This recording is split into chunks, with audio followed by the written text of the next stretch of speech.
परीक्षा को लेकर लाखों की संख्या में अभ्यर्थी तैयारी कर रहे हैं और इस परीक्षा में किस प्रकार से आप सफल हो सकते हैं दोस्तों, तो इस वीडियो को पूरा देखें। यहाँ पर ज़्यादातर क्वेश्चन जो है तो ये आपका जो यहाँ पर दिखाएंगे, इसी से यहाँ पर आने की पूरी संभावना है। तो मॉडल प्रैक्टिस है आपके लिए, जो कि यहाँ पर बड़े ही महत्वपूर्ण प्रश्नों के साथ है। एक बोनस क्वेश्चन आपके सामने है, इसका राइट आंसर यहाँ पर आपको खुद बताना है, नहीं तो मैं इसके अगले वीडियो पर इसका राइट आंसर बताऊंगा। क्वेश्चन मैं बता देता हूँ। जिस प्रकार 1956 का संबंध 240 से है, उसी प्रकार 210 का संबंध किससे होगा यहाँ पर, ठीक, ये ध्यान रखिएगा। ये 4 विकल्प हैं और इनके राइट आंसर। चलिए यहाँ पर सीरीज को शुरुआत करते हैं। देखिए सीरीज में है, यहाँ पर देखिए मध्य प्रदेश की जलवायु किस प्रकार की है, मानसून प्रकार की, उष्ण कटिबंधीय मानसून प्रकार की है। ये उत्तर यहाँ पर दिया हुआ है, ये क्वेश्चन है। तो फटाफट अंदाज में हम करेंगे ताकि हम ज़्यादा से ज़्यादा 200-400 क्वेश्चनों को इस वीडियो के अंदर ले लें। सिरका का रासायनिक नाम क्या है दोस्तों? सिरका का रासायनिक नाम है एसिटिक एसिड। फिर है दोस्तों सुष्मिता सेन थी, कौन थी? अभिनेत्री हैं। फिर है अगला क्वेश्चन, स्तनधारियों में श्वसन होता है किसके द्वारा? तो यहाँ पर फेफड़ों के द्वारा। राइट आंसर इज फेफड़ों के द्वारा स्तनधारियों में, ठीक। फिर भारत के 29वें राज्य की राजधानी क्या है?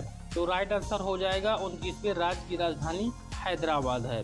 फिर अगला क्वेश्चन है, मानव शरीर की सबसे बड़ी ग्रंथि कौन सी है? तो मानव शरीर की सबसे बड़ी ग्रंथि है दोस्तों यकृत। फिर है मध्य प्रदेश में कान्हा बाबा का मेला कहाँ पर लगता है? तो यहाँ पर राइट आंसर है सोडलपुर में। फिर है कौन सी गैस नोबल गैस कहलाती है? यहाँ पर राइट आंसर है हीलियम गैस जो है नोबल गैस कहलाती है। 4 विकल्प में से एक यहाँ पर उत्तर बता रहे हैं आपको डायरेक्ट, 4 विकल्प यहाँ पर नहीं बता रहे हैं क्योंकि वीडियो ज़्यादा लंबा हो जाता है। क्वेश्चन है उदयगिरी की गुफाएं मध्य प्रदेश में कौन से जिले में हैं? तो मध्य प्रदेश के विदिशा जिला में हैं। फिर है भारत की स्वर्णिम चतुर्भुज परियोजना जोड़ती है किसको किसको? तो स्वर्णिम चतुर्भुज परियोजना जोड़ती है दिल्ली, मुंबई, चेन्नई, कोलकाता को। ध्यान रखिएगा, नाम 4 यहाँ पर हैं राज्यों के नाम, दिल्ली, मुंबई, चेन्नई, कोलकाता को, ठीक। फिर है कौन सा पर्यटन स्थल मूर्तिकला का तीर्थ कहलाता है? मूर्तिकला का तीर्थ कहलाता है, राइट आंसर यहाँ पर है खजुराहो, यहाँ पर देख सकते हैं। फिर है साइलेंट वैली परियोजना किस राज्य में स्थित है? साइलेंट वैली परियोजना किस राज्य में स्थित है? तो राइट आंसर हो जाएगा आपका केरल में। फिर है कौन सी जनजाति लोहासूर को अपना देवता मानती है? तो राइट आंसर है यहाँ पर अगरिया जनजाति लोहासूर को देवता मानती है। फिर है भारत में केंद्रीय गंगा प्राधिकरण की स्थापना कब की गई है? तो राइट आंसर हो जाएगा सन 1972 में की गई है। केंद्रीय गंगा प्राधिकरण की स्थापना 1972 में की गई है। फिर है भारत भवन कहाँ पर स्थित है? राइट आंसर है भारत भवन भोपाल में स्थित है। फिर मध्य प्रदेश की उत्खात भूमि यानी बेडलैंड परिणाम है किसका? अबनालिका अपर्दन का। फिर है प्रतिशत की दृष्टि से मध्य प्रदेश में सर्वाधिक अनुसूचित जनजाति वाला जिला कौन सा है मध्य प्रदेश में? तो राइट आंसर है जनजाति वाला जिला जो है यहाँ पर मध्य प्रदेश का झाबुआ जिला है। फिर है भूतापी ऊर्जा पर आधारित मणिकरण विद्युत संयंत्र किस राज्य में अव्यवस्थित है यानी स्थित है? तो यह स्थित है हिमाचल प्रदेश में। फिर है सबसे बड़ा व्यापारिक बैंक कौन सा है? तो सबसे बड़ा व्यापारिक बैंक जो है भारत का स्टेट बैंक ऑफ इंडिया है, जिसको शॉर्टकट में SBI भी बोलते हैं। राइट आंसर है ये आपका। फिर है भारत में निम्नलिखित में से कहाँ सबसे बड़ा पोत प्रांगण यानी शिपयार्ड है? तो कोचीन में है, ध्यान रखिएगा। फिर है शेरशाह का मकबरा कहाँ पर स्थित है? तो शेरशाह का मकबरा स्थित है सासाराम में। फिर है भारत तथा पाकिस्तान के मध्य सीमा रेखा एक उदाहरण है किसका? अध्यारोपित सीमा का। फिर है शिवाजी के गुरु का नाम क्या था?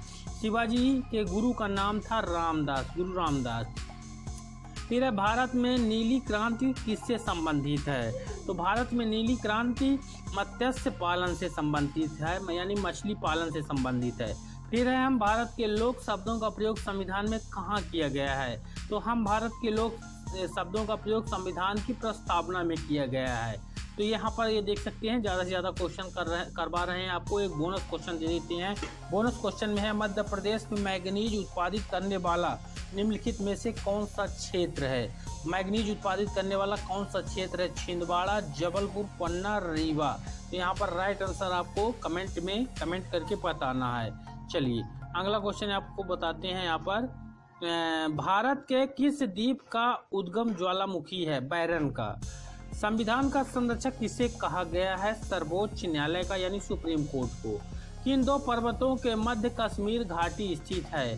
तो बृहद हिमालय और पीर पंजाल के बीच जो है तो आपका जो कश्मीर घाटी स्थित है। फिर है बलवंत राय मेहता समिति ने किस प्रकार की पंचायती राज व्यवस्था की अनुशंसा की थी? तो बलवंत राय मेहता की जो पंचायती राज व्यवस्था थी वह त्रिस्तरीय पंचायती राज व्यवस्था है। फिर दक्षिण भारत की सबसे ऊंची चोटी कौन सी है? दक्षिण भारत की, तो यहाँ पर अनाईमुडी नाम है चोटी का, अनाईमुडी। फिर है वैज्ञानिक समाजवाद का श्रेय जाता है किसको? तो राइट आंसर है कार्ल मार्क्स को। फिर है मानव अधिकार संरक्षण अधिनियम 1993 किस धारा में लोक सेवक की परिभाषा दी गई है? तो धारा 2M में दी गई है। फिर है भाषी आधार पर सर्वप्रथम किस राज्य का गठन हुआ था? तो राइट आंसर है आंध्र प्रदेश का। फिर है बेबेल योजना किस वर्ष प्रस्तुत की गई थी?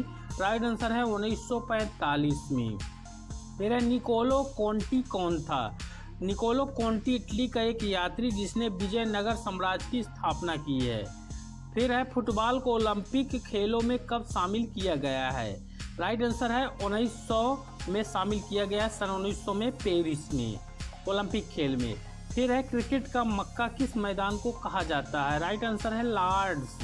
लॉर्ड्स जो है इसको कहा जाता है। फिर है मायोपिया किस अंग का दोष है?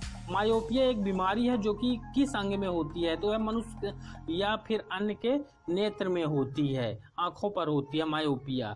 फिर किस संस्था को पिंजरे में बंद तोता कहा गया है? केंद्रीय जांच आयोग यानी CBI को कहा गया है। CBI को यहाँ पर पिंजरे में बंद तोता कहा गया है। फिर साधारण बैरोमीटर में कौन सा साधारण बैरोमीटर में कौन सा द्रव प्रयोग होता है? तो बैरोमीटर में पारे का प्रयोग होता है। पारा एक धातु है जो कि द्रव अवस्था में पाई जाती है। मध्य प्रदेश लघु उद्योग निगम की स्थापना हुई थी किस सन में? 1961 में। फिर महात्मा गांधी राष्ट्रीय ग्रामीण रोजगार गारंटी अधिनियम कब पारित हुआ था? मनरेगा जिसको बोलते हैं, ये कब पारित हुआ है? तो यह पारित हुआ 2005 में, यहाँ पर ध्यान रखिएगा। फिर मध्य प्रदेश में पंचवर्षीय योजना का विधिवत एवं वास्तविक शुभारंभ माना जाता है किससे? तो तृतीय पंचवर्षीय योजना से। फिर है 2011 की जनगणना के अनुसार मध्य प्रदेश की जनसंख्या कितनी है? 7.2 करोड़। यहाँ पर अभी 2011 की जनगणना है। अभी 2022 का जब 21 में तो जनगणना नहीं हो पाया, लेकिन जब वो होगा 22 का यहाँ पर 21 में होना चाहिए, क्योंकि अभी करंट का भी देखेंगे 7.5 करोड़ के आसपास यहाँ पर हो गई है। फिर है स्टार्च है एक, स्टार्च क्या है? स्टार्च एक पॉलीसेकेराइड है। ठीक, तो दोस्तों आज के इस वीडियो पर इतने ही क्वेश्चन हो पाएंगे। मुझे उम्मीद है ये क्वेश्चन आपके लिए बहुत ही महत्वपूर्ण साबित होंगे। अगर आप चाहते हैं कि अगला वीडियो मिले तो वीडियो को लाइक करके ज़्यादा से ज़्यादा शेयर करें। जल्द ही आपके सामने और भी महत्वपूर्ण प्रश्नों के साथ हाजिर होंगे। धन्यवाद।